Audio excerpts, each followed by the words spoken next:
Yang tengah ini apa Bapak Ibu? Mungkin ada yang mau berkomentar atau mau berpendapat, monggo silakan. Gambar napa niki? Halo? Duh, jangan-jangan saya sendirian ini. Saluran sama Bu. Napa? Pankreas, Tak Saluran buka Organ Hepar, Bu pankreas, Erni. hepar, Mm-mm. hepar, ah, terus saluran pencernaan. saluran nggih Bu, saluran pencernaan. Oleh saluran pencernaan nggih leres, ada duodenumnya, terus hepar juga iya. Terus apa lagi itu yang hijau itu nanti yang akan kita pelajari. Empedu, Bu. Bagaimana Empedu, Empedu. ya empedu. saluran empedu itu tidak terbentuk gitu ya kalau pada bayi. Nah, ini gambarnya terbentuk gitu. Cuma nanti kita akan belajar itu salah satunya. Nggih, leres. Tadi yang jawab Bu Erni sama yang ini. Maaf, saya itu mau nyari sih gambar bayi. Atasnya ini gambarnya bayi, tapi jadi kelihatan dia sakit apa gitu. Kalau seperti ini kan biar Bapak Ibu tertarik. Ini apa kalau yang ini? Palatum, Gambar apa nih? palatum, Palatos. labi, Palatus. labi, Siapa sih yang bibir jawab? juga labio, labio, labio palatos kisis, Siapa ini? Bu Hartina. Hartina nggih? Yang ngendika siapa ini? Hartina apa Bu? Palatus. labio palatos kisis, Labio. palatos kisis. Oh ya, yang mana? Yang labio palato. Kalau yang sebelah kiri ini? Itu Normal. Ini Normal kalau Bu, normal. kisis, normal, nggih. Ini J, gambar normal. ya ini, bibir, nggih. J Bu, Palato mini lidah. Kalau yang tengah, apa yang Palato. ini? Labio, palatus, Labio palato. labio, labio palato. palato. Ada duktusnya, Ya, Bu. labio palato sisis. Ya, nanti akan belajar bedanya dengan yang sebelah kanan sendiri apa Bapak Ibu sama yang tengah. Yang tengah Hmm. sebagian, yang kanan multi. Oh, Ya, nanti itu pengertiannya betul Mbak Lucy. Cuma nanti kita menyebutkannya apa gitu. Nah, itu nanti akan belajar. Semoga setelah 100 menit ini gitu ya bisa menyebutkan tadi sudah betul. Cuma kita menyebutnya ini dengan sebutan apa gitu yang betul. Yang ini sih normal, ini mboten normal, ini mboten. Oke.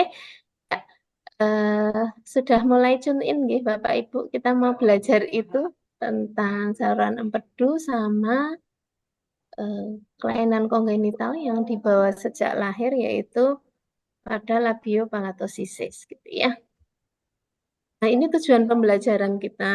Jadi diharapkan nanti panjenengan semua Bapak Ibu dalam 100 menit ini mampu memahami. Jadi memang sekedar memahami gitu. Beda dengan praktikum itu kan tahu, mampu, dan bisa praktek gitu. Kalau yang ini memahami tentang apa patofis, farmakologi, asuhan keperawatan pada anak dan keluarga dengan kelainan kongenital pada anak dan keluarga dengan gangguan sistem digestif. Yang memang nanti gangguannya tidak hanya ini, kalau gangguannya kan ada banyak Bu ya, tapi dari kampus menginginkan tiga ini nggih, atresia ductus hepaticus atau atresia biliar, labiosisis sama palatosisis. Setunggal-setunggal nggih nanti kita akan bahas. Terus ya ductus hepaticus ya balik ke sini karena kita itu 100 menit jadi ini apa ya kuliah apalagi niki RPL nggih ini sebagai trigger saja. Saya yakin Bapak Ibu dari sekian 40 mahasiswa gitu ada yang sudah sering menemui kasus ini pada bayi maupun anak gitu ya. Eh, jadi bukan sesuatu yang baru lagi gitu, tapi untuk hal-hal tertentu mungkin nanti bisa lebih dipelajari lagi untuk mencari artikel-artikel atau dari sumber-sumber yang lain gitu ya. Yang pertama atresia ductus hepaticus gitu ya. Ini pengertiannya dulu ya. Itu suatu keadaan di mana terjadi gangguan pada sistem biliar ekstrahepatik tadi nggih sing gambare ijo wau tidak terdapatnya sebagian sistem biliar. Jadi ada sebagian tidak terdapat ataupun sama sekali dia tidak terbentuk. Nah, sistem biliar ini antara apa? Duodenum dengan hati yang dia menghubungkan dari hati ke duodenum, ke usus halus gitu Jadi ya. dia Sehingga resepnya terjadi hambatan aliran empedu dan gangguan fungsi hati. Nah, nanti di patofis akan lebih jelas gitu ya. Nah, angka kejadiannya kurang lebih 1 banding 10.000 kalau atau 1 banding 15.000 gitu ya. Kalau melihat ini kayaknya, ada 10.000 kelahiran, 15.000 kelahiran hanya satu, kayaknya sedikit Jarang. gitu ya, jarang gitu ya Bu. Tapi ternyata kelahiran di Indonesia banyak Bu, karena penduduknya banyak sih lahiran nggih kathah gitu ya, banyak. Jadi ya setiap tahunnya mencapai ini bisa 300 sampai 450. Selama saya di ruang bayi ya udah beberapa kali, tapi memang untuk rumah sakit tipe B kita merujuk gitu ya untuk kasus-kasus seperti ini kalau memang harus dilakukan operasi gitu. Ya, laptop saya tuh setiap mau ganti gitu nggak bisa. Nah, penyebabnya apa? Kalau ini kongenital kita nanti berarti yang paling bawah ya, cuma ada beberapa yang memang hereditary dari beberapa artikel dan ada juga karena adanya infeksi virus itu bisa menyebabkan atresia ductus hepaticus. Nah, gangguan pertumbuhan dari liver dan ductus biliaris ini yang nanti akan kita pelajari. Berarti karena memang tidak terbentuk gitu saat dia jalin gitu. Ini secara patofisiologi, nanti ini memang secara umum dari penyebab tadi, tadi kan ada disebutkan infeksi virus bakteri yang dia menginfeksi di heparnya gitu ya, sehingga sistem kekebalan tubuh menjadi inflamasi progresif, kerusakan progresif pada ductus biliaris ekstrahepatik. Jadinya terjadi kerusakan. Ini kalau yang dari infeksi virus tadi, biliar ekstrahepatik. Sehingga akan terjadi apa? Obstruksi aliran dari hati. Itu kan yang menghubungkan dari hati ke duodenum, Bapak Ibu. Sehingga akan terjadi obstruksi gangguan aliran gitu ya, yang dari hati ke usus. Sehingga sering nanti juga disebutnya atresia biliar. Mungkin kalau Bapak Ibu sering apa ya, lebih familiar ke atresia biliar. Nah, kalau yang kasusnya pada bayi yang kongenital berarti langsung yang di sini sehingga terjadi obstruksi atau justru sama sekali memang tidak terbentuk gitu ya. Tidak terbentuk salurannya gitu. Duktusnya itu memang tidak terbentuk atau terbentuk tapi sebagian. Nah, atresia biliar ini menjadikan cairan dari asam empedu itu balik ke hati yang dia harusnya kan teralirkan ke duodenum Bapak Ibu. Sehingga banyak terkumpulnya di hati gitu. Sehingga menjadikan peradangan sel hati. Dari peradangan sel hati ini menjadikan gangguan suplai darah pada sel hepa. Kemudian terjadi kerusakan sel parenkim dan ductus ekstrahepatika. Ini jelas ya. Ini sambungannya dari kerusakan sel parenkim dan ductus empedu ekstrahepatik tadi sehingga terjadi gangguan di metabolisme baik lemak, karbohidrat, protein, ya kan? Sehingga glikogenesis, gluconeogenesis juga akan menurun. Nah, dari glikogenesis dan gluconeogenesis yang menurun ini menjadikan glikogen dalam hepar itu juga turun sehingga glukosa dalam darah menurun. Sehingga si bayi atau anak akan terjadi kelemahan. Ini yang di hijau-hijau ini yang nanti akan terlihat gitu ya di manifestasi klinik maksudnya dari patofis ini kok bisa terjadi ikterik, gimana kok bisa terjadi mual muntah, bisa terjadi sesek, distensi abdomen. Kemudian dari obstruksi aliran dari hati ke usus tadi menjadikan tadi kan ada gangguan metabolisme sehingga lemak, vitamin yang larut itu tidak dapat diabsorpsi sehingga tubuh si bayi atau anak itu akan kekurangan vitamin. Karena kurang vitamin dia jadi lemah, glukosanya turun, lemah, kurang vitamin, sehingga menjadikan asupan makan itu kan berkurang karena tidak terabsorpsi. Nah, inilah yang menjadikan kenapa BB-nya tidak naik. Ya. Kok kurus yang gede perutnya saja gitu. Itu dari sini patofisiologinya. Kemudian dari proses peradangan hati itu akan terjadi hepatomegali atau pembesaran di hepat. Dari hepatomegali ini menjadikan abdomennya itu distensi. Nah, dari distensi abdomen si anak menjadi mual, muntah, akhirnya anoreksi. Nah, dari distensi abdomen juga bisa menekan diafragma sehingga anaknya menjadi sesek. Ini nanti kalau kenapa ada diagnosanya pola nafas, gangguan pola nafas gitu ya, ada gangguan tumbuh kembang atau berat badan tidak naik-naik itu dari sini. Nah, kalau yang icteric itu terjadinya kenapa? Karena kerusakan sel parenkim yang di sel hati tadi, empedu ekstrahepatik menjadikan retensi bilirubin, kan bilirubinnya jadi nggak teralirkan ke duodenum. Sehingga bilirubinnya tertahan di hati. Karena bilirubin yang banyak tertahan di hati itu tadi, dia terserap, dikeluarkannya itu dalam aliran darah. Sehingga dia akan kalau dia masuk di dalam darah, otomatis disaring ginjal gitu, okay? Sehingga akan produk dari ginjal kan nanti urin. Kenapa urinnya jadi nggak kuning, tidak jernih gitu kan? Normalnya jernih atau kuning sedikit ya gitu kalau kurang cairan gitu. Dia nanti urinnya kenapa menjadi gelap, itu terjadinya dari sini. Terus kenapa skleranya juga jadi kuning dan kenapa itu menjadi icteric dari retensi bilirubin. Itu sedikit gambaran, semoga bisa apa ya memberikan pencerahan Bapak Ibu gitu. Kenapa bisa icteric, kenapa bisa berat badannya tidak naik-naik gitu. Nah, ini manifestasi kliniknya icteric bisa timbul sejak lahir atau 2 minggu setelah lahir. Kemudian terjadi hepatomegali dari patofisiologi tadi, juga splenomegali. Terus urinnya gelap. Ginjal berwarna gelap. Tadi belum di patofis belum ini ya. Kenapa tinjanya kok gelap? Maaf, urinnya yang gelap, tinjanya pucat. Nah, retensi bilirubin tadi yang harusnya bilirubin itu teralirkan ke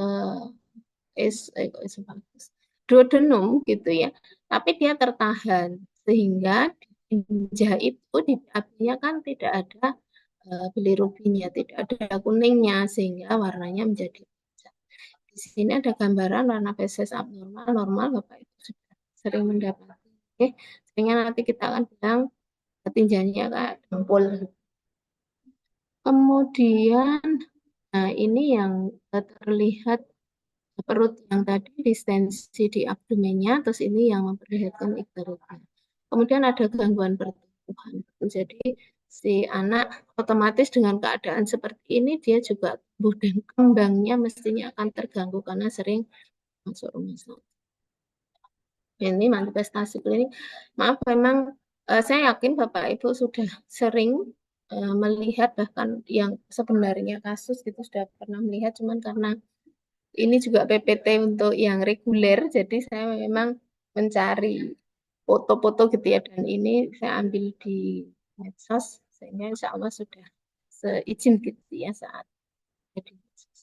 Kemudian ini yang menunjukkan distensi, terus ini juga distensi, tapi kelihatan sekali kalau anak jadi sesek gitu. Nah, ini karena menekan di diafragma. Kemudian ini pemeriksaan penunjang. Pemeriksaan penunjangnya apa? Jelas ya, laboratorium, cek bilirubinnya, gitu. Tepi yang lengkap, kemudian uji fungsi hati, di sini ada albumin, protein total gitu ya. Kemudian gamma GT atau gamma glutamin transferase. Kemudian pemeriksaan urin dan pemeriksaan feses tadi untuk melihat apakah di urinnya ada bilirubin, kemudian di fesesnya sudah ada bilirubinnya. Kemudian pemeriksaan yang lain bisa biopsi liver. Ini untuk mengetahui apa? Kalau biopsi liver untuk mengetahui sejauh mana kerusakan sel pada heparnya. Kemudian USG. Kalau USG sekedar mengetahui pembesaran di liver itu pembesarannya seberapa karena ada hepatomegali. Kemudian kalau kolangiografi itu ini di radiologi juga gitu ya. Jadi pemeriksaan untuk nanti si anaknya itu diinjeksi dengan kontras, terus nanti difoto gitu ya, sehingga nanti akan terlihat di saluran empedunya itu. terbentuk apa tidak. Kemudian kalau intubasi duodenum ya seperti intubasi dimasukkan lewat bisa hidung, mulut, terus masuk sampai duodenum ini untuk melihat tadi apakah ada di berwarna dempul apa tidak. Kok dempul maaf, kalau di duodenum apakah di situ ada bilirubin apa tidak, kayak gitu ya, karena tadi kan terjadi retensi bilirubin. Kita absen dulu nggih Bapak Ibu. Oh 41, sudah 41 berarti insya Allah semuanya hadir nggih. Iya, Bu. Itu kan sama saya jadi 40, nggak usah diabsen nggih. Nek 41 hadir. Derek, Bu. Nggih. Ya, ya memang tidak semua bisa bisa apa ya di depan laptop atau di depan kamera karena mungkin kesibukan Bapak Ibu ada yang sambil kerja gitu nggih. Tapi sekali lagi yang di PPT ini kan ibaratnya mau trigger gitu. Nanti Bapak Ibu bisa mencari lebih banyak lagi dari sumber-sumber yang lain. Nah, penata laksanaannya apa? Di sini ada terapi medikamentosa. Jadi untuk memperbaiki aliran bahan-bahan yang dihasilkan oleh hati tadi, terutama empedu gitu. Nah ini mungkin sudah pernah ya kalau yang kerja di Picu Nicu. Ini di sini ada Mbak Lucy, Mbak Ulan, terus kemarin di Bantul juga ada Bu siapa Bu Suci ya kemarin yang ada di Junicu gitu. Itu juga sering ya bayi-bayinya dapat fenobarbital gitu ya, dan juga kolestiramin itu untuk menurunkan kadar bilirubin. Kalau yang kolestiramin untuk mengurangi asam empedu yang berlebihan. Kemudian melindungi hati dari ya toksik itu dengan memberikan asam ursodeoksikolat. Ini nanti obatnya dengan macam-macam nggih mereknya dan cuman isinya asam lambung. Kemudian ini untuk meningkatkan aliran empedu dan drainase. Nah, ini biasanya pada anak-anak yang pos operasi. Nah, saya sempat googling, sempat browsing ya kalau di Sarjito kan memang bisa dilakukan ini, tapi di PK Jogja memang belum bisa gitu ya.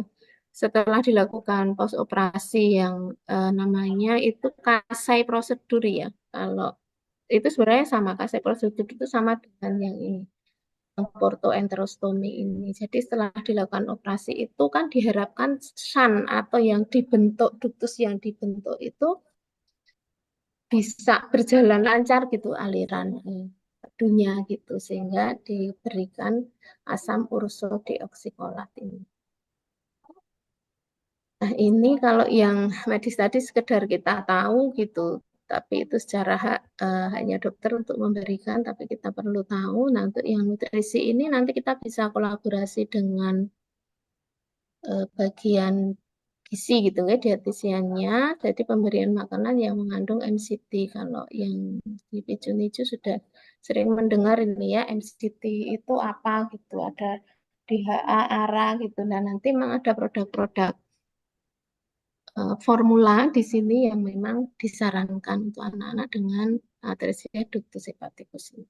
Makanan yang mengandung MCT salah satunya ini minyak kelapa sawit, mentega, susu, yogurt, keju. Nah, pada bayi dan anak ya nanti dalam bentuk formula. Nanti formulanya ada sendiri yang memang disarankan untuk anak-anak atresia biliar. Tata laksanaan defisiensi vitamin yang larut dalam lemak gitu, okay? Kemudian untuk yang gagal tumbuh ya diberikan secara interal. Ini yang bedahnya Bapak Ibu sebenarnya ada 2 terapi bedah yang besar gitu, cuman nanti ini saya kasih kemarin saya dapat artikel nanti bisa dibuka dibaca nggih.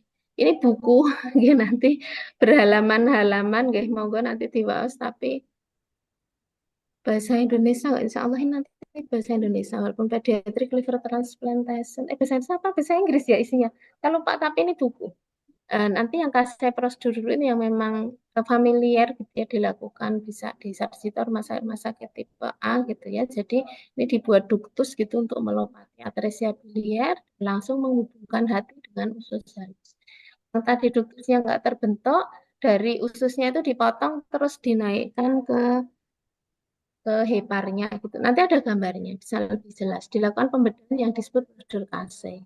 Melakukan reseksi pada ductus biliaris yang atresia, setinggi porta hepatik, drainase ke jejunum, ke duodenum.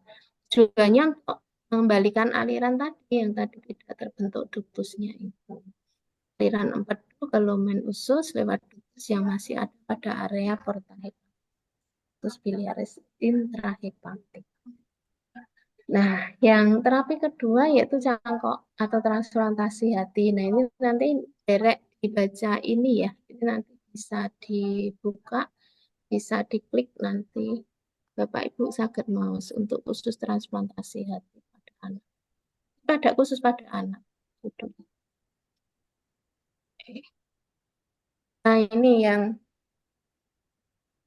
gambarnya yang kasih prosedur tadi, Bapak Ibu. Jadi duodenumnya itu dipotong. Ini kan awalnya sambung sini, nggih. Nah, dipotong terus ini dinaikkan ke hepar, di duktusnya yang mungkin masih ada. Kalau sama sekali nggak terbentuk duktus ya memang makanya ada dulu kalau masih ingat Bapak Ibu yang kasus Bilqis itu kan juga atresia biliar ya. Akhirnya ya meninggal juga gitu anaknya.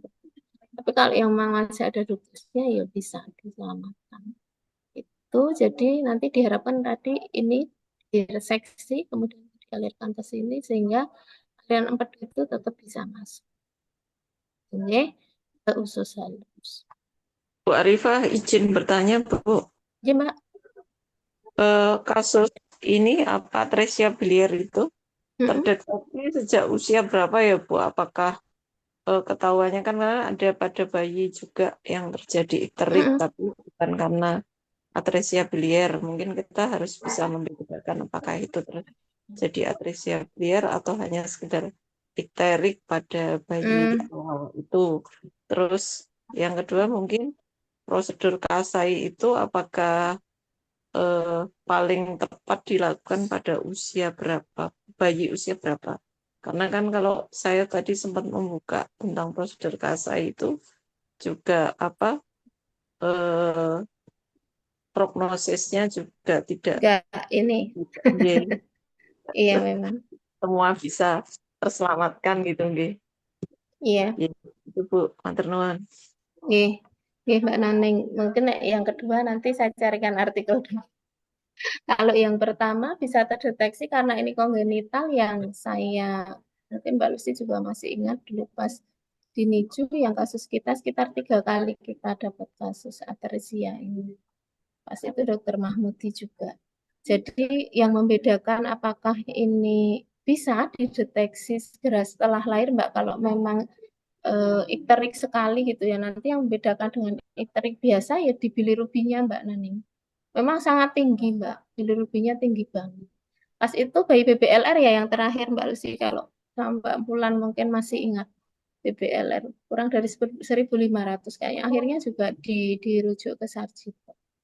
Jadi bisa dideteksi Mbak begitu setelah lahir kok memang terjadi kuning, ikterik banget, terus dilakukan fototerapi, dicek lagi pasti itu nggak turun-turun gitu ya bilirubinya. Kalau yang normal-normal kuning kan paling ya bilirubin itu paling tinggi berapa sih? 19, 20, 25 itu sampai tinggi banget. Jadi sampai lebih dari 70 pas itu. Terus sama dokter Komar diminta rujuk. Jadi bisa dengan melihat klinis awalnya ikterik itu segera setelah lahir pun bisa kalau memang ikteriknya memang dideteksi segera setelah lahir. Tapi di artikel itu juga disebutkan bisa 1-2 minggu umur anak atau umur bayi gitu ya. Karena bisa jadi, maaf saya tadi nggak nyebutin ini ya.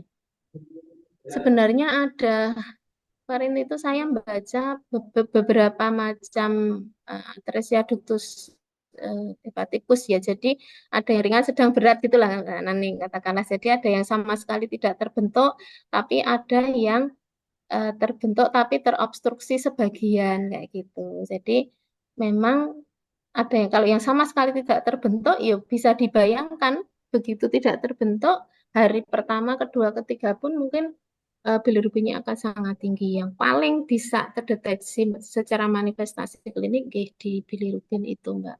Tapi nanti insya Allah nanti saya tambahkan di slide. Kemarin memang nggak tambahi yang macam-macam atresia ductus hepaticus itu menurut grade-nya gitu. Tuh. Kalau pemeriksaan penunjang selain bilirubin, ada lagi nggak Bu? Kayak USG mungkin atau Ini Mbak ada tadi USG. ya? Mana tuh tadi? Nah, ini Ya, pemeriksaan pola penunjangnya. miografi. Kalau di PKO ya kayak kita di rumah sakit tipe B baru sebatas USG. ini. Ya, iya. Iya. Kemarin indikasi yang dirujuk Sarjito itu ya karena bilirubinnya sangat tinggi. Sudah habis di foto terapi sampai 4 kali, enggak 5 kali sampai anaknya, ya Allah. Kan BBLR ya itu tetap 32 kalau nggak salah saya pas akhir itu. Malah justru naik terus gitu loh Mbak. Terus sudah dia diputuskan dari dokter Komar rujuk Sarjito gitu, atresia biliar gitu. Itu kalau yang di kita paling baru yang sendiri ini Mbak. Laborat maksudnya untuk yang tipe B seperti di Gampeng maupun di Bantul gitu ya. Kalau di Sarjito bisa jadi mungkin sudah ke biopsi liver. Kolangiografi pun belum kok kemarin saya tanya Mbak Devi. Untuk basiduodenum juga dereng. Kalau USG sekedar untuk mengetahui pembesarannya seberapa. Itu saja. Itu. Terus kemudian yang kedua itu nanti jadi PR ya Mbak. Yang kasai prosedur itu kalau yang nanti bahan kita yang kedua yang palato sama itu saya dapat artikel yang bagus banget yang dari luar, jadi itu detail kalau yang nanti yang palato sama labiosisis termasuk kapan harus operasi di umur-umur berapa itu sudah ada. Kalau yang kasai ini saya belum mendapatkan. Insya Allah nanti saya lampirkan di reference untuk yang kasai prosedur ya Mbak. Belum dapat. Yang Ya, kemarin matur baru nuwun, Bu. transplantasi. Ya. Paling enggak ya satu artikel lah tentang kasai prosedur. Nanti saya tambahkan insya Allah di referensi. Nanti biar bisa dipelajari bagaimana kasai prosedur, terus asuhan keperawatannya, prognosenya anak-anak yang dilakukan pos operasi itu seperti apa. Ngeten ya Mbak? Iya, Mbak. Matur nuwun, Bu. Mungkin Iya. kalau di dewasa ada sih, Bu, itu obstruksi jaundice ya. Mungkin Iya, hampir mirip, cuma kalau ini kan kongenital ya dari lahir kongenital, gitu. iya, Kalau dari di lahir. dewasa kita sering menemukan seperti itu, tapi kan karena mungkin Karena tumbuhan proses obstruksi, nah ini nggak terbentuk. ya kalau itu nggak Duktusnya memang terbentuk. nggak ada gitu. Atau Oke. ada tapi terobstruksi sebagian karena itu ada nanti berarti saya tak tulis saya janji 2 ya tadi ya sama yang macam-macam ini. Ada kemarin tapi Yang tadi belum tak grade-grade masukkan. ini. Macam-macam apa nanti? Tingkatan ininya, keparahan. Atresia. Laser. Biliar sama satu artikel kasih prosedur ya. Sebenarnya Bu. kalau mau nyari nggih, artikel banyak banget sih di PubMed gitu. Pada berbahasa Inggris yang pediatric liver transplantation itu saya juga dapatnya di PubMed. Nanti tak carikan insyaallah. Nanti ini.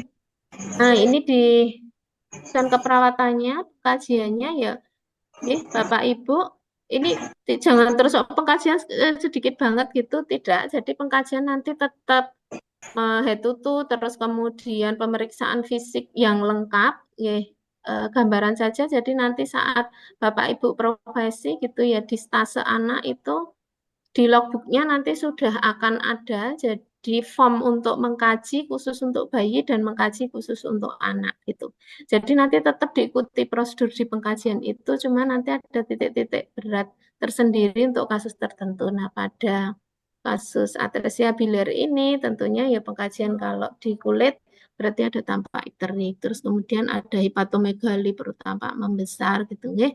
Pada pemeriksaan urin berwarna gelap, pada BAB-nya justru dia berwarna pucat dan beberapa pemeriksaan laboratorium yang lain. Dan yang terpenting lagi berat badan, nggih, berat badan yang tidak naik-naik untuk bayi ini. Nah, nusa kepepatan yang mungkin muncul ini dari beberapa artikel, kalau nanti mendapatkan lebih, monggo Bapak Ibu tidak menutup kemungkinan, karena terbatas saya juga dalam searching mungkin, nggih. Jadi kalau ditambahkan boleh gitu, nggih, untuk yang keluarga tambahan yang lain boleh. Di sini ada defisit nutrisi, hipertermi, kemudian pola nafas tidak efektif, hipovolemi karena kehilangan cairan aktif, dari proses hiperterminya juga bisa, nggih. Kemudian gangguan intervitreas kulit, icterik tadi. Oh ya, ada gatal juga ya, dari bilirubin yang tinggi yang dia masuk ke dalam darah, itu juga bisa menjadikan gangguan integritas kulit pada bayi tersebut.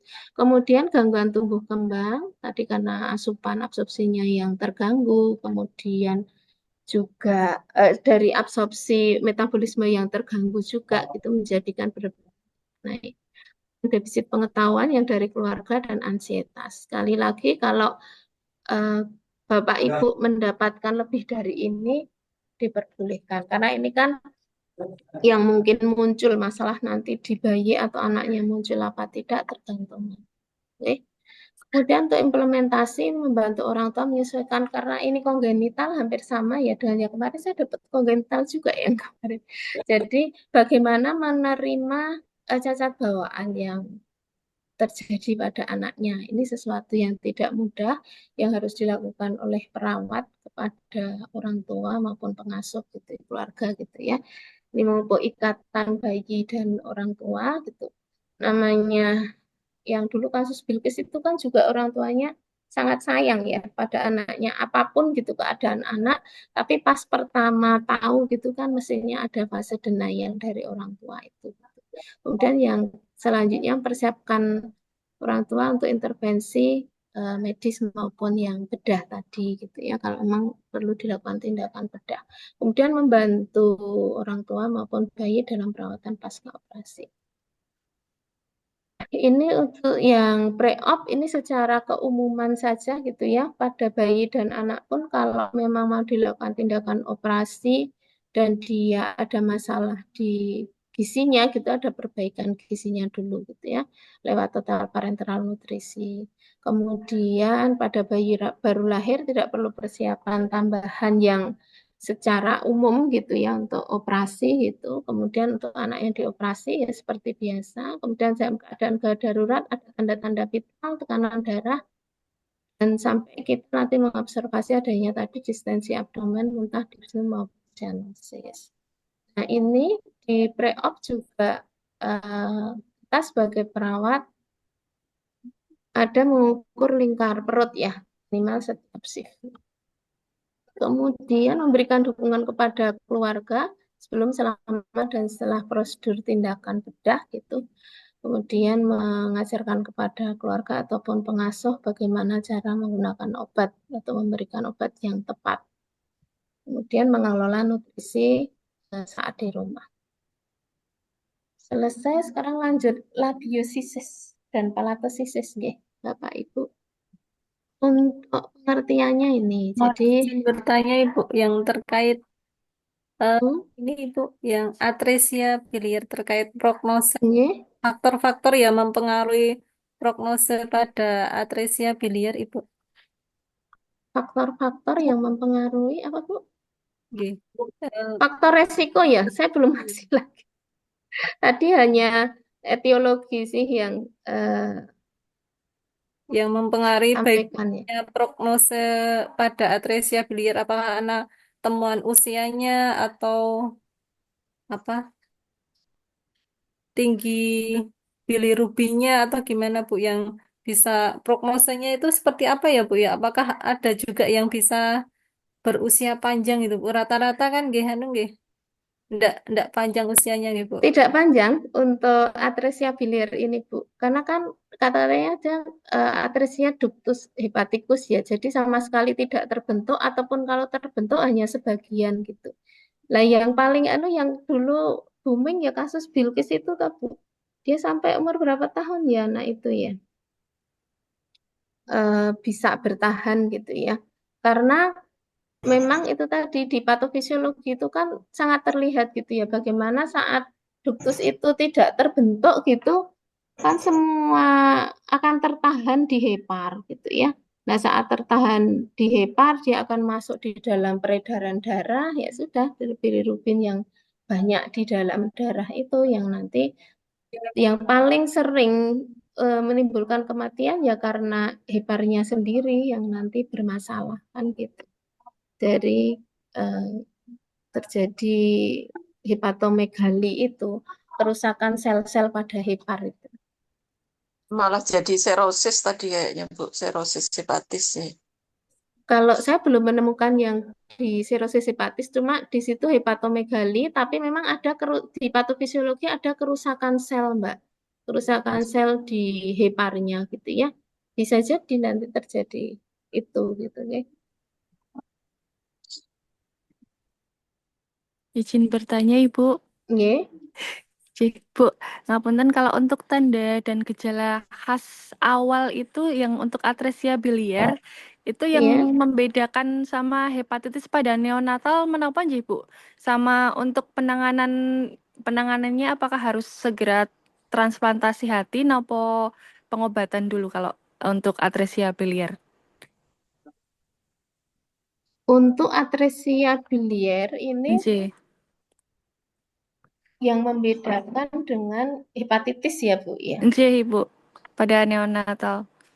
Kalau mau menegakkan betul ya, menegakkan dengan atresia biliar ya dengan kolangiografi tadi, Bu.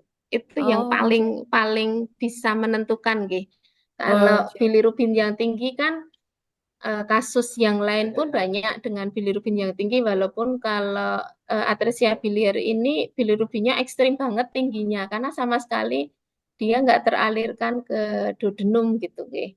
Itu oh, nggih, Ibu. iya kan sama sekali nggak teralirkan Bu. Nggih. Tidak ada apa duktusnya gitu, nggak ada drainasenya gitu. Tapi kalau Oh, nggih. tersumbat kan ada yang tersumbat sebagian, parsial, setengah, seperempat kayak gitu masih ada ngalir gitu. Oh ya, Nah, nggih. ada beberapa kasus karena kalau di PKU Jogja nggak sempet yang operasi gitu nggih. Yang saya ketahui itu dulu ada kasus anak kembar dioperasi dua-duanya, tapi yang satu juga akhirnya meninggal karena memang yang satu tidak terdapat ductus itu. Tapi bisa sampai 7 bulan itu kebetulan ada saudara-saudara saya sendiri itu. Jadi dua-duanya ternyata ada kelainan di duktusnya, terus dilakukan operasi dua-duanya, tapi yang satu berhasil dan satu tidak. Itu pas saya ke sana kok kuning gitu, saya bilang ke bapaknya kan dokter, ibunya Oh, juga nggih, Ibu. perawat, terus bilang iya Mbak kuning, terus sudah di fototerapi karena dikira kuning biasa ya.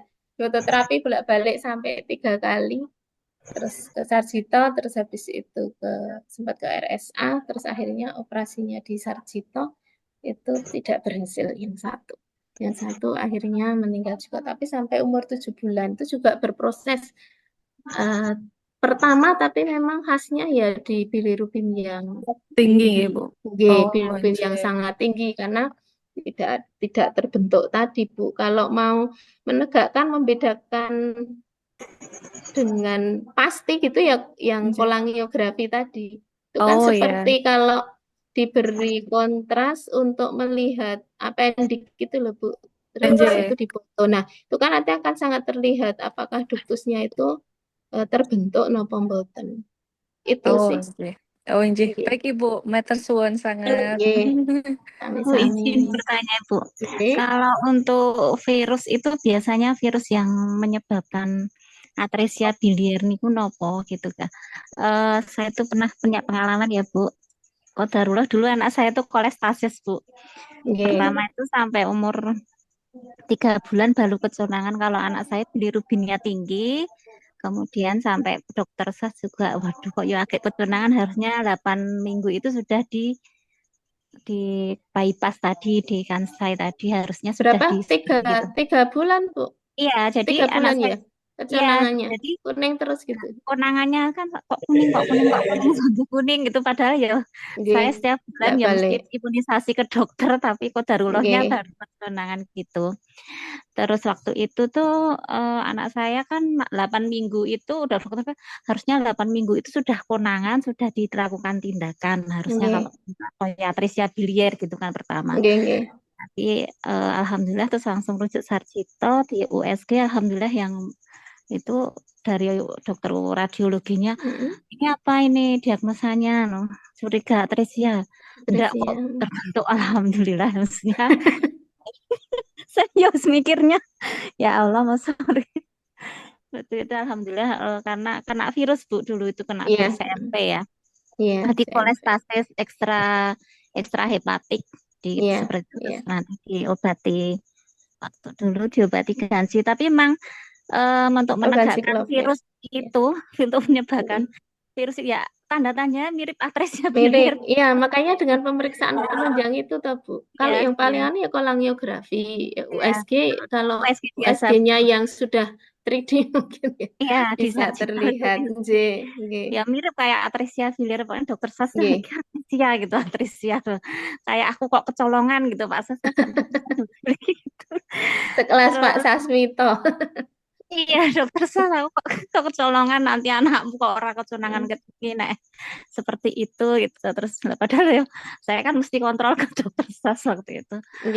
Terus itu Bu, jadi memang mirip. Terus kalau itu CMV Bu, apakah atresia CMV. biliar juga sama Bu penyebabnya itu atau bukan, maksudnya virusnya, jenis virusnya itu loh Bu.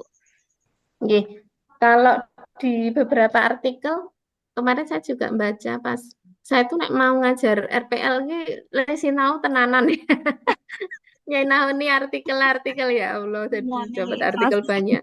Ya itu memang ada beberapa virus Bu. Selain dari CMV kemarin itu saya baca ada rotavirus, terus kemudian yang HPV itu juga bisa menyebabkan, nggih. Terus yang selain itu apa ya? Yang saya ingat cuma itu Nanti kalau ada saya tambahkan, nggih Bu. Nggih. Di artikel. Artikelnya masih ada kok. Masih saya simpan. Nggih, nggih. Nggih, matur Virus nuwun. ya. Nggih. Sementara itu nanti yang virus-virus yang lain nanti saya tambahkan di beberapa slide tambahan gitu. CMV kalau CMV memang yang paling sering sih. Iya, Di ya atresia itu. biliar pun CMV Saya dikasih paling sering. obat Vansit itu, Ganciclovir. Ganciclovir ya. Ya itu Bu, waktu dulu Ya karena virus. dulu waktu dulu belum, untuk peroralnya belum Nggih. tercover BPJS gitu Mas. Oh gitu. Iya, lumayan. Berapa lama Bu itu Bu pengobatannya Bu? Pengobatannya itu sampai 2 bulan Bu. Oh 2 bulan. 2 bulan apa 6 bulan? Kok saya lupa ya Bu. Pokoknya 6 bulan deh Bu, orang udah bilang bisa butuh kepomaan. Oh, iya gitu kan. Zaman Mahal dulu belum memang. tapi Iya. anak saya itu ketiga keempat sama Bu kasusnya. Oh gitu. Ya, saya ketiga keempat. Padahal Terus virus ya Bu. ya Bu, terus Iya. tapi saya dicek itu nggak aktif, nggak pernah Iya, aktif. iya, iya. Tapi Kan nggak tadi aktif ada makanya, herediter ya. iya jadi nggak gitu. Terus sama waktu itu tuh ini Bu, yang ke pertama kan diganti Clover langsung turun, ada progresnya gitu ya Bu. Yang kedua itu enggak, tapi kalau saya sih mikirnya ini Gusti Allah lagi nguji wong tuane gitu.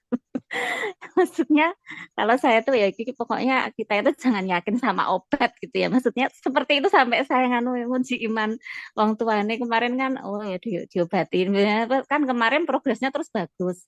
Tapi dari dokter residen yang dari Unair, dari Sutomo itu bilang gini, eh Bu kok dikasih, mau tau Bu dikasih antivirus. Kalau virus itu kan nggak ada obatnya, saya juga bingung juga Dok. Bu, waktu itu Dokter Sumardi pun yang ahli penyakit infeksi ya, itu juga bilang, Andiko, kamu kasih Ganciclovir, kasihan ngono kayak gitu loh. Yang namanya virus itu didiamkan aja nanti sembuh gitu loh. Tapi ya saya jadi orang tua yo enggak saya kan juga enggak napa nggih, enggak ini ya Bu. Maksudnya kan ya kita ke ahlinya ahli anak bagian saraf yo ngikutin aja toh Bu. Tapi kok dokter yang ahli ngendiko seperti itu.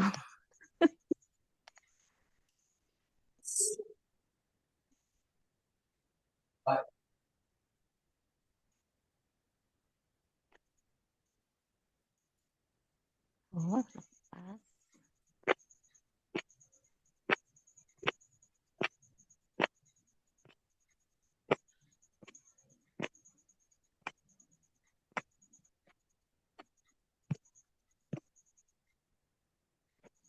Oh, Bu Arifah anu ya, Kayaknya keluar deh. keluar ya.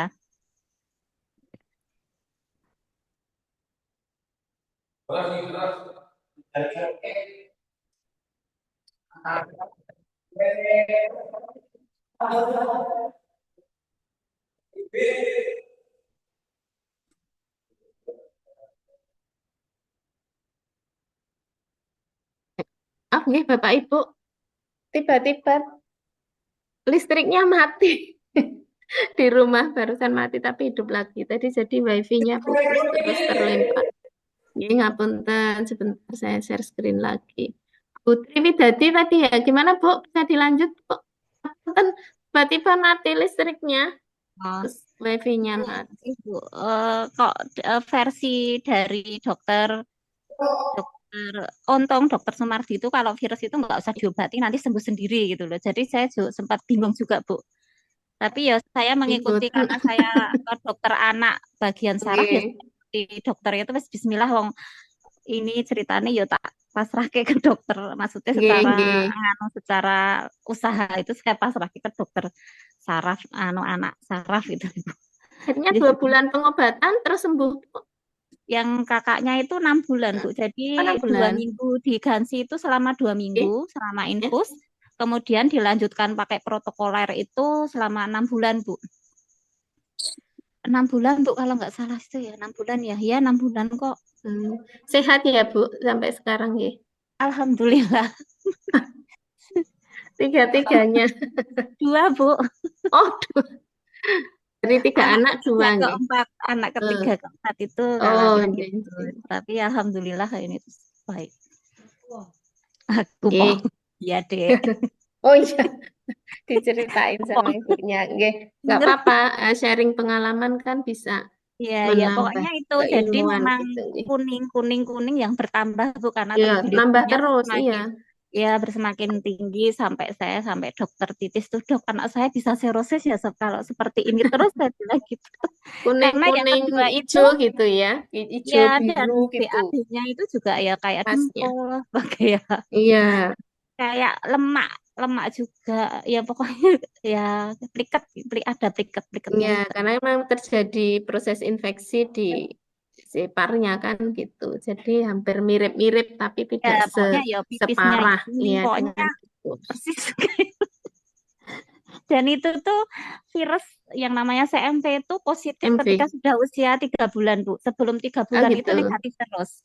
Oh Jadi gitu. iya karena anak yang kedua itu umur berapa Dicek. ya itu umur 1 bulan atau berapa saya sudah kayak trauma atau Bu kok anak saya Iya, kok terus jerami dicek. kuning. Iya. Ya saya periksakin dokter terus saya cerita kemarin gini terus ya wes rujuk Sarjito aja.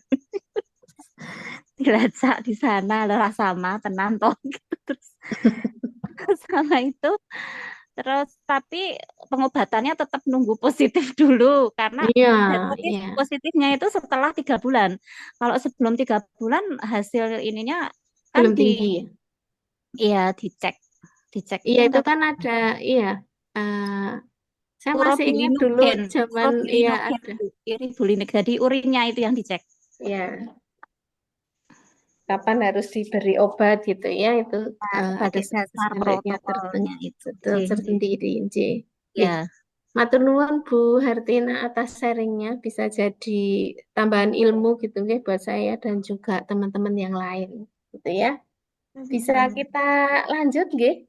Ya, monggo, Bu. Masih Maafkan, dua Bu. materi nggih. Nggak apa-apa.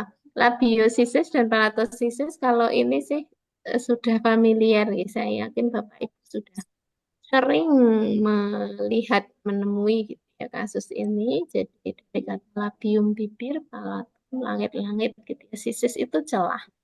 Di labiopalatosisis ya ada celah deformitas gitu ya. Ada deformitas yang kongenital di orofacial, baik di labium, palatum maupun keduanya. Jadi kadang labiosisis aja, palatosisis aja atau labiopalatosisis. Nanti kalau Bapak Ibu dengar ada genato itu apa ini namanya? Gusi gitu ya, yang gusinya juga ada celah. Tapi kalau secara keilmuan itu labio dan palatosisis. Kalau labio palatosisis ya mesti genatonya juga terjadi sisis.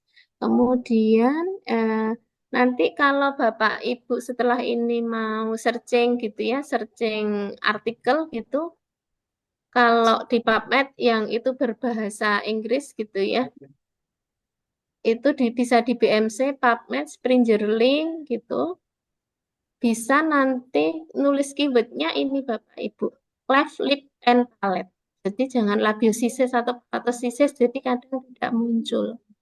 Nanti cleft lip and palate and diabetic atau N neonate kayak gitu nanti untuk pencariannya. Jadi CLP itu nanti yang akan banyak muncul kalau kita mencari artikel yang internasional gitu ya. Merupakan kelainan kongenital di kraniofasial yang disebabkan oleh gangguan perkembangan wajah pada masa embrio. Nah, ini gagalan penyatuan prosesus maksilaris dan prosesus nasalis. Nah, ini Pak terjadi pada kapan di usia ini 5 sampai 7 minggu gitu ya, di minggu ke-5 dan minggu ke-7 kehamilan pas organogenesis menimbulkan labiosisis bisa unilateral, bisa bilateral. Oke. Kemudian juga etiologinya gitu ya. Walaupun kongenital karena kongenital di bawah sejak lahir dan itu proses pembentukannya itu saat hamil ya mestinya saat kehamilan ibu itu akan menjadi penyebab gitu ya. Ada faktor genetik non genetik yang non genetik bisa karena ibu yang perokok atau dia konsumsi alkohol atau lingkungan. Contohnya lingkungan ini maksudnya dia tidak perokok tapi lingkungannya perokok gitu kan dia jadi perokok pasif gitu. Ini nyun sewu belum saya bahasa Indonesiakan tapi ya sambil belajar gitu sedikit-sedikit ulang gradul-gradul ini dari artikelnya langsung tadi bisa genetik. Ini dari 2 artikel saya ngambil yang labiopalatosisis ini dari yang lingkungan tadi environmental agent such as secondary exposure to smoke yang dia rokok pasif gitulah. Nah, itu yang dapat tentuin terus obat-obatan yang itu mengganggu proses organogenesis. Ibu yang dia merokok, dia mengkonsumsi alkohol, defisiensi asam folat, yang kegemukan itu ternyata juga bisa mengganggu proses organogenesis. Kemudian ada ibu yang diabetes, nah ini DM hampir sama dengan yang materi yang dulu itu ya. Jadi ternyata DM juga bisa mengganggu saat terjadinya organogenesis pada janin saat di dalam perut ibu. Nah, ini prevalensinya ini memang artikel untuk yang labiopalatosisis ini lumayan banyak. Nanti Bapak Ibu bisa searching sendiri gitu guys. Jadi memang lebih hasanah keilmuannya saya lebih banyak dapat yang di labiopalatosisis ini gitu ya.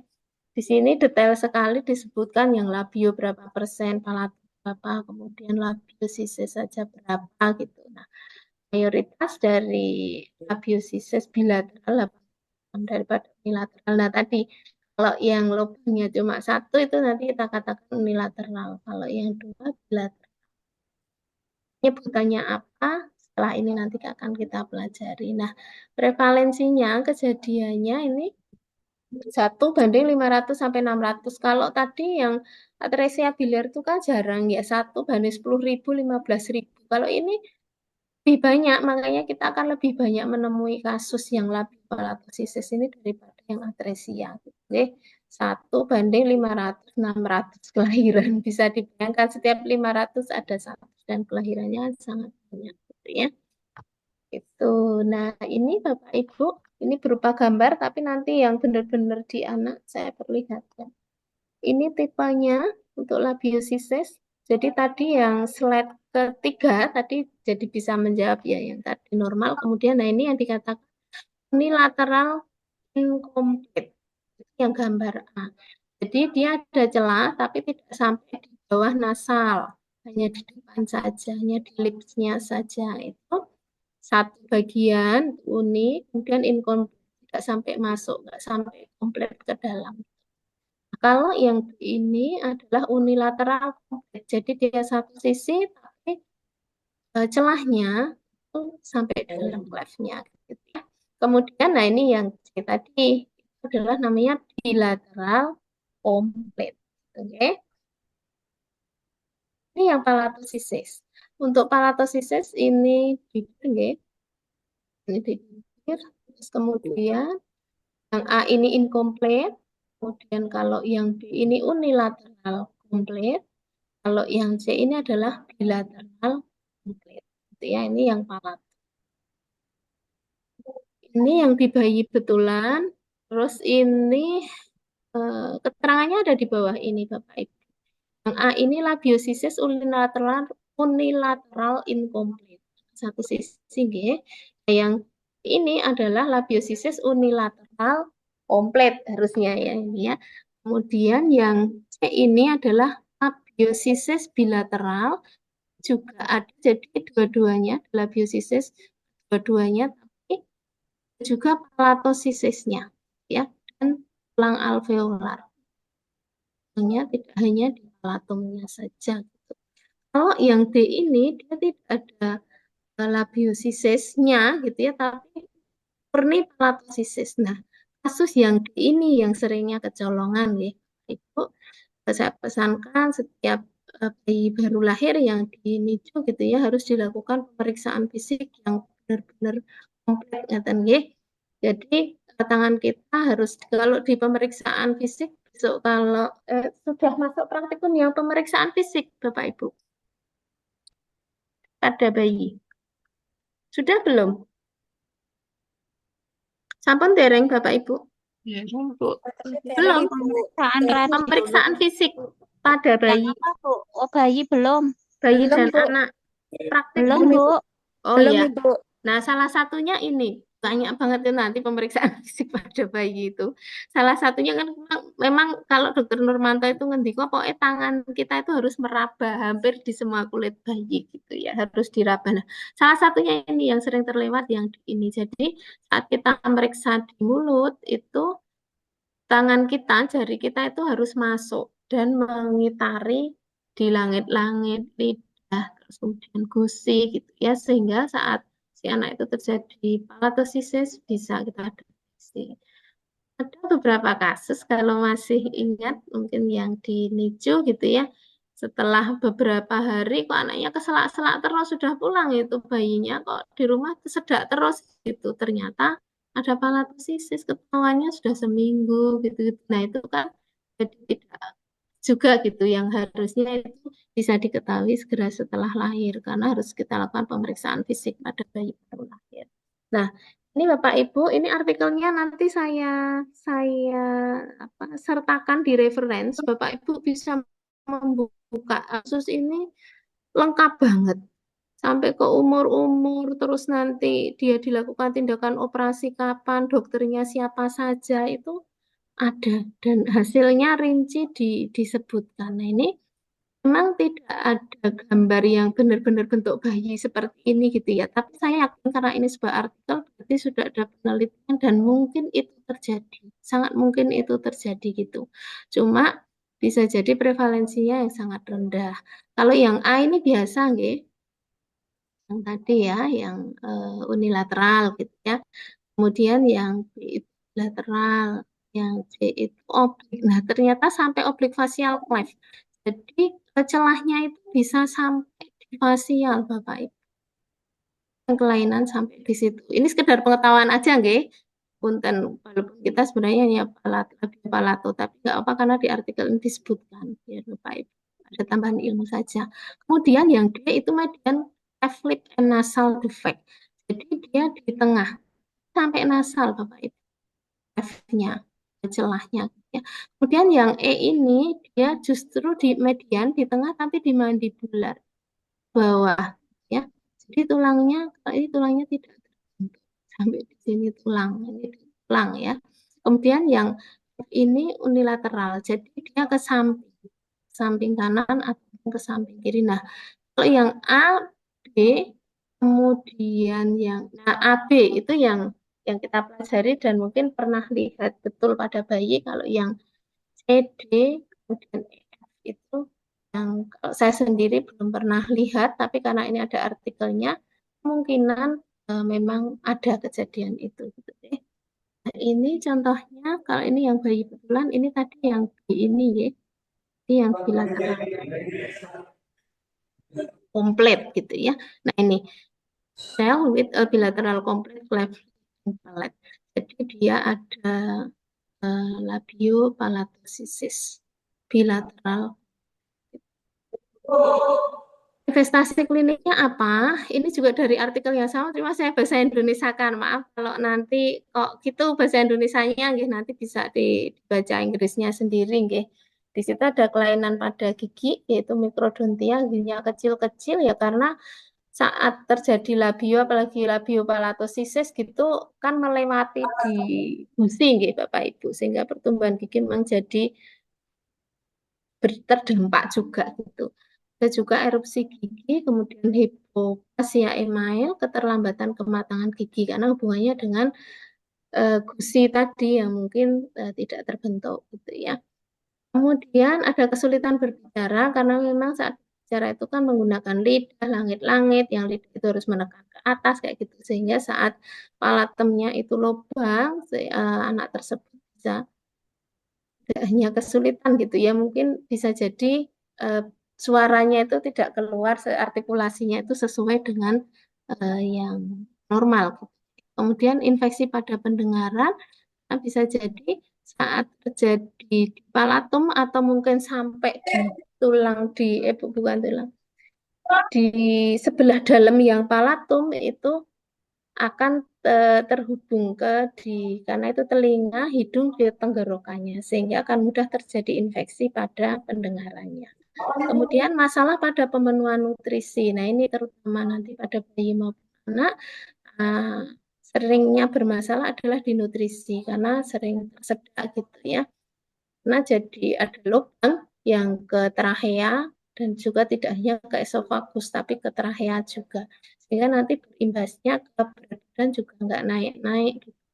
Karena minumnya jadi tidak. Kemudian ini masih bayi dengan bibir sumbing akan mengalami yang tadi ya di kesulitan minum, kemudian dia akan sulit juga berkoordinasi antara pengelolaan napas dan menghisap, antara dia harus bernapas, ngisap gitu, karena terjadi lubang di situ gitu ya. Akibatnya anak akan bingung saat sedang makan atau minum, bahkan kadang terlihat berhenti nafas. Jadi ngenyot 1, 2, 3 itu berhenti dulu kayak ngambil nafas, ngenyot lagi 1, 2, 3 terus berhenti dulu gitu. Atau bahkan satu kenyutan kemudian berhenti. Sehingga menjadikan anak itu kadang malas makan. Padahal anak menelan karena tahu dia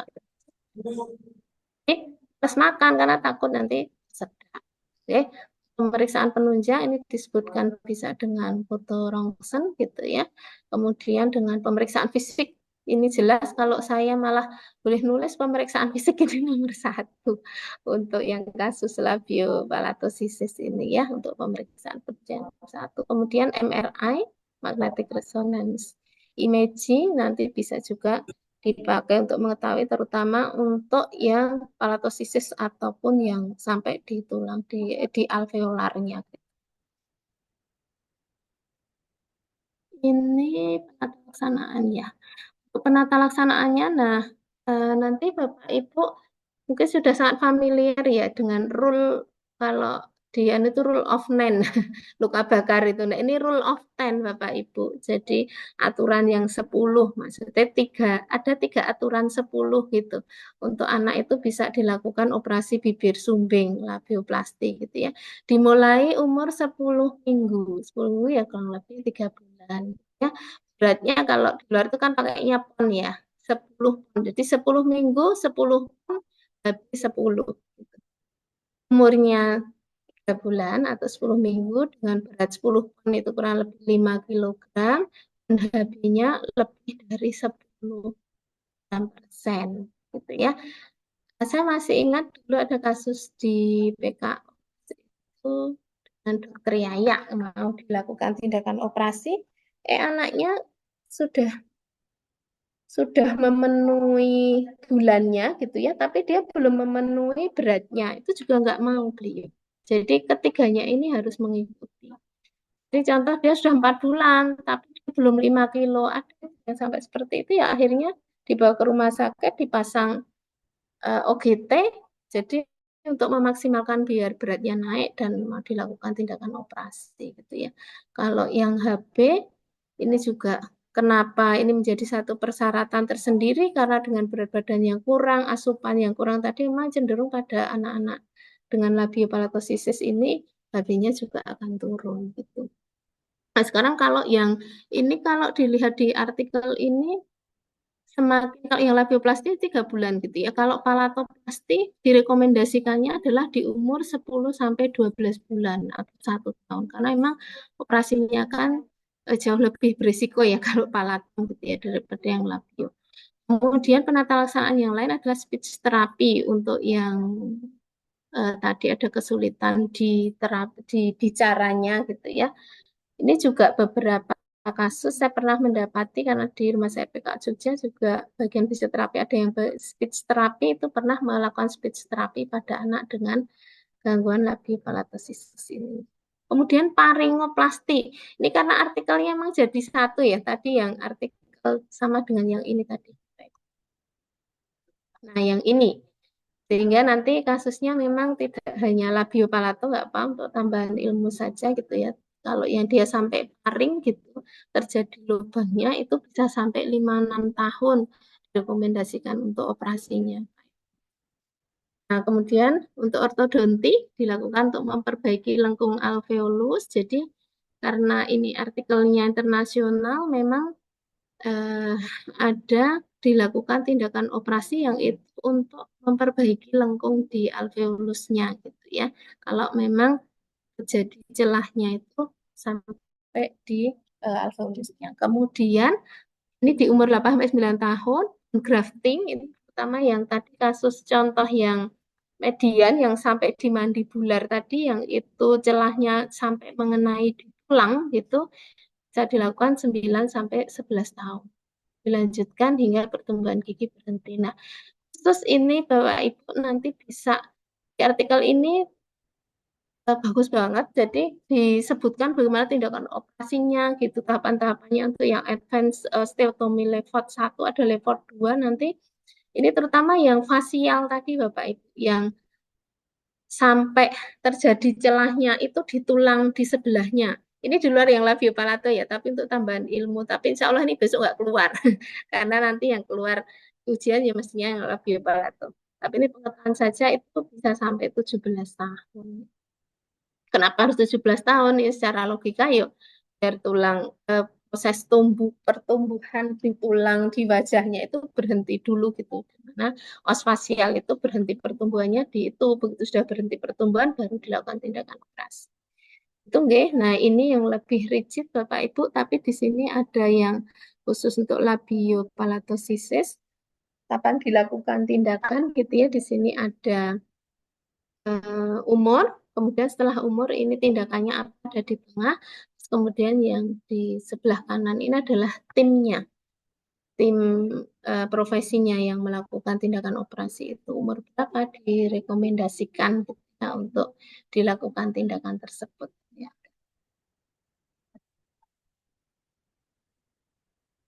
Oke.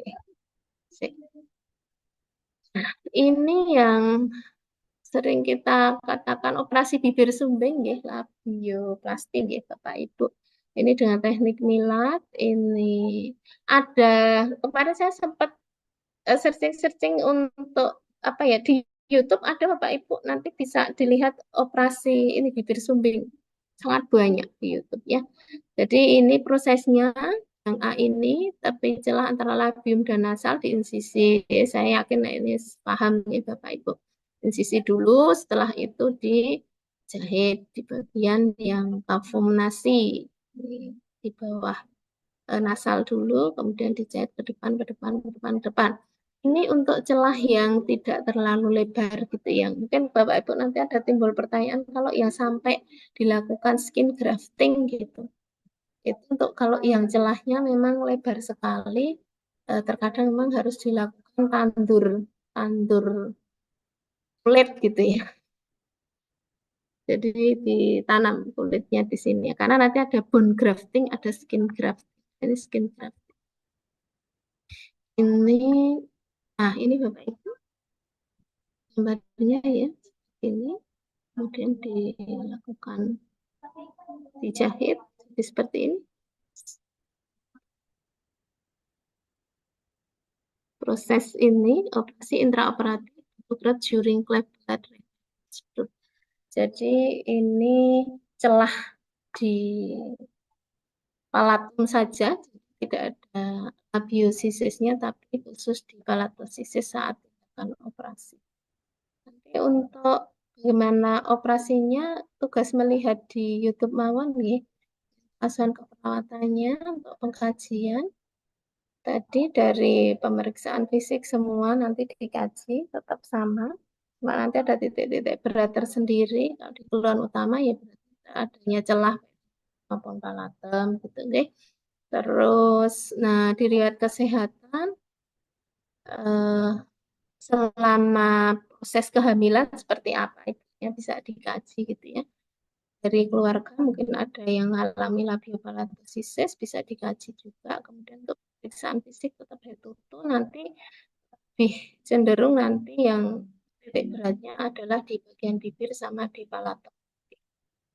Kemudian diagnosa yang mungkin muncul, bahasa saya mungkin muncul, nanti kalau ada tambahan bisa ditambahkan, gangguan menghisap menelan, gangguan nutrisi kurang, risiko masuk makanan atau minum ke saluran pernapasan. Tadi juga satu di artikel tadi, jadi satu di artikel yang mungkin muncul ya. Risiko aspirasi, gangguan menyusui, menelan, kemudian defisit makan terkait diagnosis, dan juga ansietas. Untuk pasca operasi, kalau sumbing tadi, sumbing, ketidakefektifan jalan napas, kemudian nyeri, sama infeksi. Ya. Ini untuk inflasinya, dampak kelainannya bayi anak. Jadi kalau ini Bapak Ibu, memang terutama yang operasi bibir sumbing dilakukan sebelum si anak itu masuk sekolah gitu ya, playgroup atau apa yang anak itu sudah berhubungan dengan orang lain, dia sudah mulai berinteraksi di komunitas gitu, karena nanti akan menjadikan gangguan pada gambaran diri, gambaran tubuhnya si anak gitu ya. Jadi dia tidak pede dan sebagainya. Juga untuk yang labiosisis tadi 3 bulan pun sebenarnya sudah bisa diindikasi untuk dilakukan tindakan operasi gitu. Kemudian memenuhi gizi anak secara optimal, persiapan untuk pembedahan, mengatasi trauma dan nyeri pasca operasi, mengelola bayi agar tidak terjadi komplikasi pasca operasi. Bayi dan anak jadi memang implementasinya campur-campur gitu. Yang bayi kalau yang trauma ya berarti anak. Siapkan keluarga supaya mampu melaksanakan perawatan di rumah dan memenuhi kebutuhan jangka panjang yang diperlukan seorang anak dengan labiosisis. Ini referensinya Bapak Ibu yang nomor 1 ini yang tadi Cliff and Platt ini literatur review. Kemudian yang ini juga sama. Kemudian yang ini yang advance osteotomy level 1, nggak apa-apa ini untuk tahun saja, tapi saya minta dibuka nanti nggih. Walaupun ini nggak masuk di labiopalato. Terus yang ini atresia biliar, yang ini yang transplantasi. Pediatric liver transplantation. Sampun Bapak Ibu. Izin bertanya Ibu. Yeah. Bu, terkait resiko komplikasi jangka panjangnya kalau misalnya labiosisisnya tidak tertangani, yang terjadi menapa aja Ibu? Kalau saya kok gini ya Mbak, karena labiosisis itu kan nggak seperti yang atresia ductus tadi ya, yang atresia biliar, maaf. Nggih. Kalau labiosisis itu kan ya nek saya bilang ringan ya tidak ringan ya, operasinya kan ya termasuk operasi sedang gitu. Dan itu di Nggih. 3 bulan itu bisa dilakukan tindakan operasi. Ini khusus yang labiosisis dulu ya. Nggih, Kalau Bu. saran atau dari kita yo secara estetik juga gitu ya. Oh, Kalau iya, tidak Bu. segera ditangani juga nanti kalau di bayi itu minumnya. Oh ya, ya Allah saya lupa di implementasi belum tak tambahkan gini. Contoh kalau labiosisis itu saat kita nanti saya tambahkan di menyusui saat kita breastfeeding asisten atau mendampingi ibu menyusui itu diminta si ibu mengatopkan selama belum operasi loh Bu. Jadi Oh, nggih, Bu. mengatopkan apa namanya Dari bibirnya. bibirnya bayi. Oh, Jadi biar biar bisa optimal dia ngenyot. Iya, gini proses terutama menghisap. Kalau menelan sih dengan nelan saja nanti di palatosisisnya ya yang bermasalah kalau dinelan. Tapi kalau yang labiosisis itu di menghisap. Sedangkan mengeluarkan ASI itu kan dengan menghisap, Bu. oh, nggih, Bu. Itu kalau proses ke depan tidak tertangani nek saya harus ditangani. Nggih, Maksudnya dengan operasi komplikasi. kan ya sangat Nggih, mudah ya jangka bisa panjangnya. menangani nggih, Nggih, menangani Bu. itu gitu.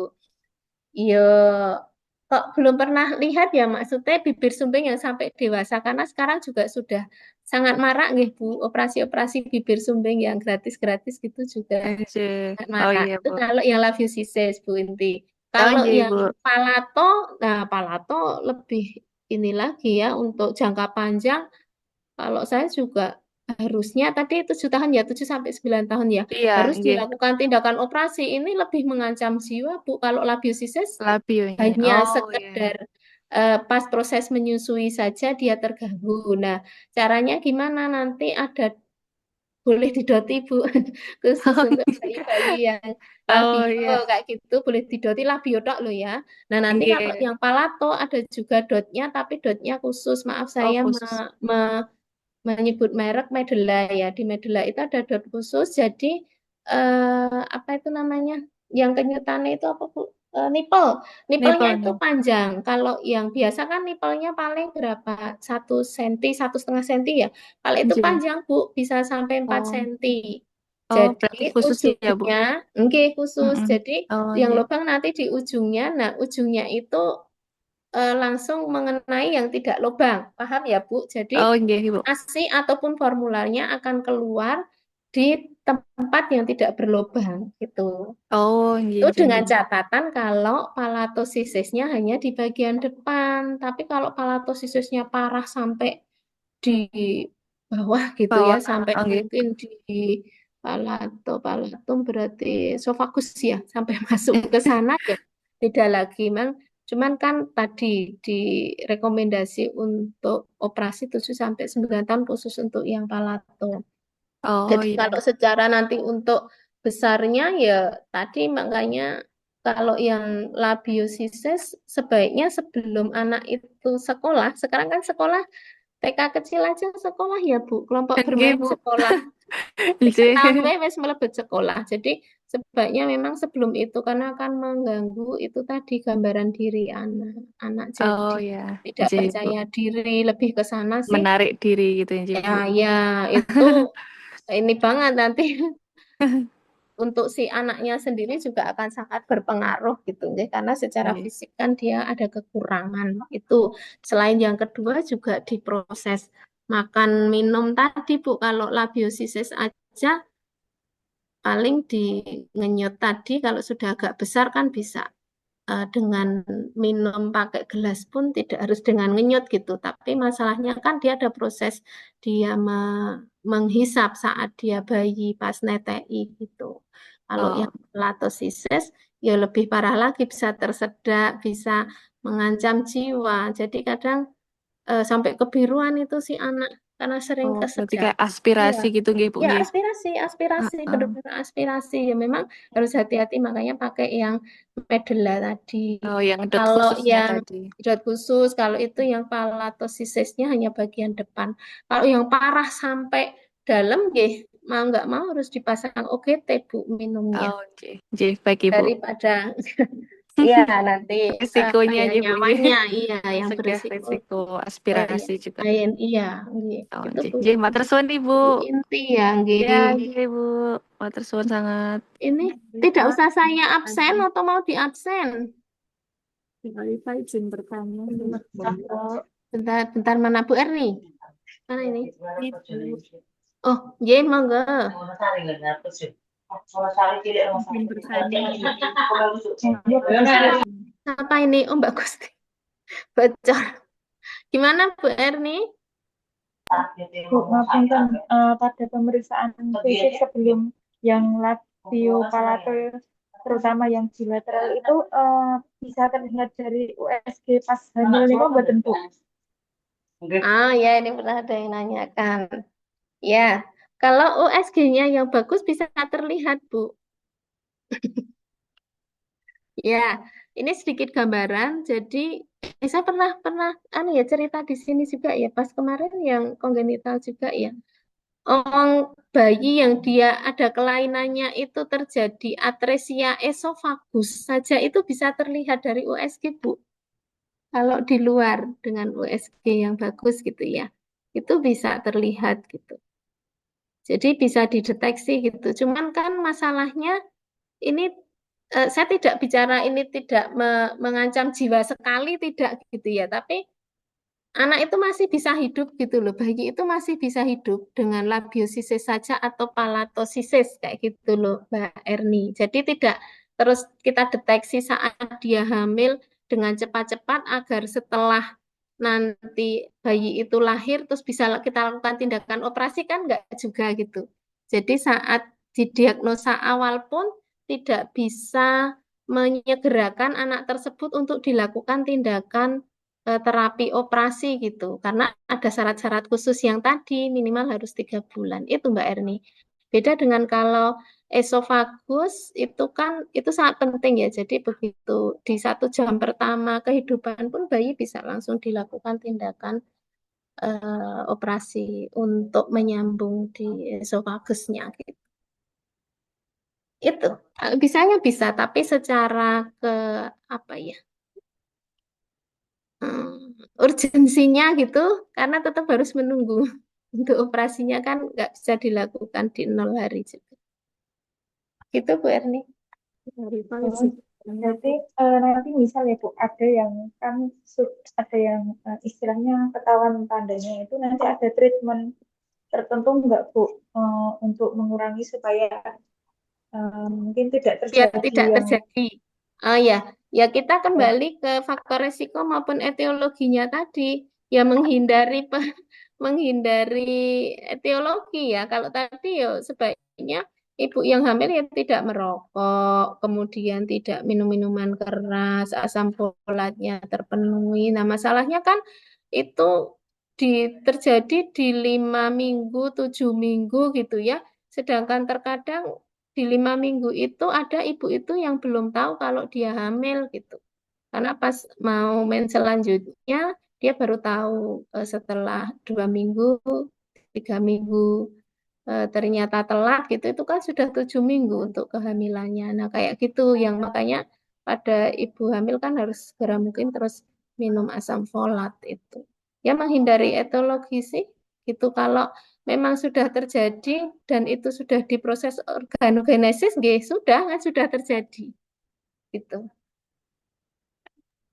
gitu ngatur Ada lagi?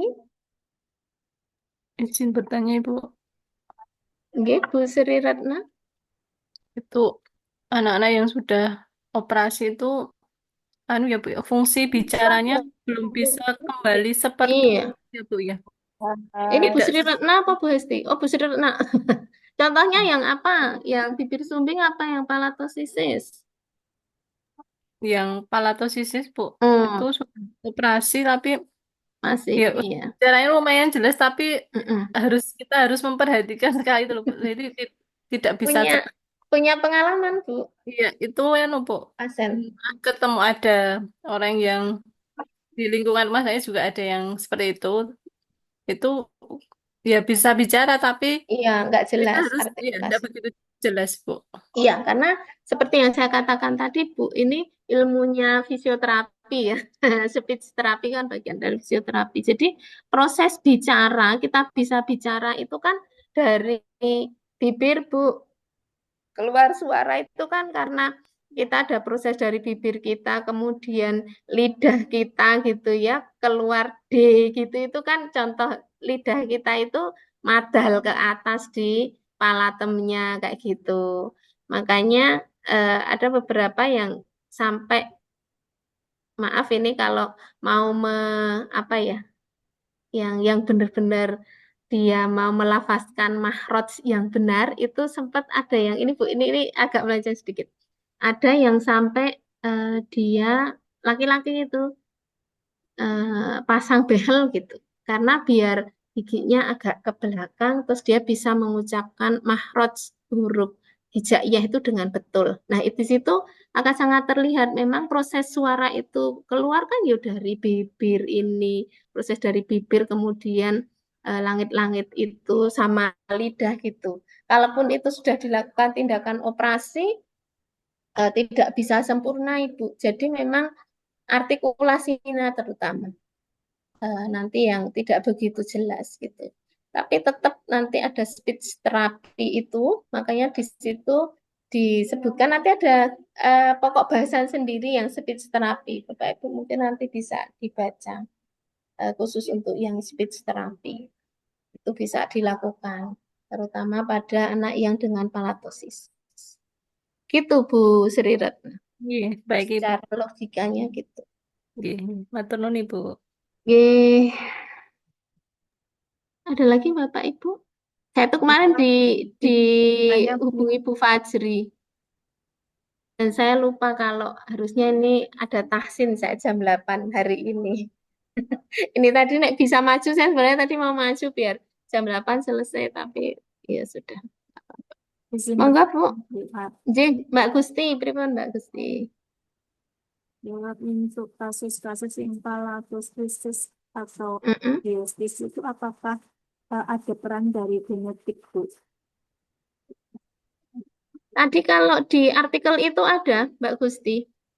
Berarti bisa Nanti bisa dilihat lagi ya artikel yang saya tak bukain. Ada genetik, Mbak. berarti bisa menurunkan ke anak yang lain-lain gitu ya, Bu. Kalau di artikel ini disebutkan nih, disebutkan ada genetik. Saya coba tak share screen.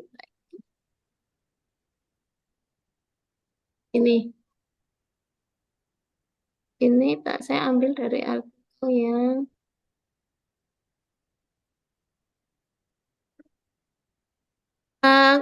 tapi saya juga belum pernah mendapati, maksudnya dari tetangga ataupun dari pasien gitu yang anak pertama dia bibir sumbing, terus anak kedua bibir sumbing.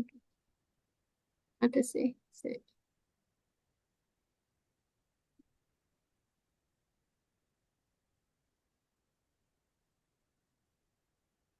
Yang bahasa Inggris tadi loh.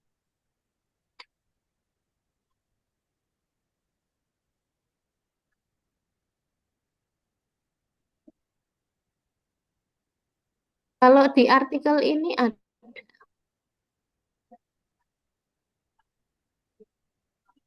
Jadi kalau memang Ini nih Mbak Gusti. Ini ya. ya, Nih, artikel ini saya mengambil dari yang nanti bisa diperdalam lagi. Dari artikel ini ada faktor genetik. Mestinya, nah, saya yakin lah artikel sudah dipublish itu bisa dipertanggungjawabkan. Berarti pernah sudah kejadian gitu. Nah, artikel yang itu saya ambil dari yang nomor 1. Yang Cleft and of Lip and Plate review publish itu. Nanti bisa dipelajari lebih dalam di situ. Di situ disebutkan ada faktor genetiknya gitu ya. kalau ada faktor genetik, apakah ada tindakan atau antisipasi atau mungkin pencegahannya, Bu, agar bisa tidak terjadi kepada anak yang lainnya gitu loh, Bu. Apakah ada? Kalau secara dirasional berarti kalau genetik itu gen ya, dia pembawa. Kalau di penyebab yang lain tadi kan kita bisa menghindari yang rokok dan sebagainya gitu ya. Tapi kalau itu gen, saya belum pernah membaca juga ya. Yang di artikel itu juga tidak disebutkan gitu antisipasi apa yang bisa dilakukan. Dan kalau kita merasional Mbak Gusti, kalau memang itu bawaan gitu kan berarti nanti dia berisiko membawa apa tidak kayak gitu ya. Di setiap orangnya nanti kan akan berbeda-beda juga gitu. Bisa jadi dia membawa berapa persen gitu ya. Tapi bisa jadi juga dia tidak menurunkan juga gitu. Coba nanti sambil tetap dibaca ya di artikelnya, nanti sama-sama saya nanti tak mendalami juga. Itu hanya menyebutkan genetik saja. Nih, sampun Bapak Ibu, kayaknya nggak usah di apa absen nggih. Wes saya percaya ini mah dadi 40 berkurang 1. Sampun Bapak Ibu. Oke, Bu. Ya, Bu. Oh, Bu Fajri ya. Bu, kemarin sudah saya kirim ya yang emailnya sama apa ya tadi saya nanti tolong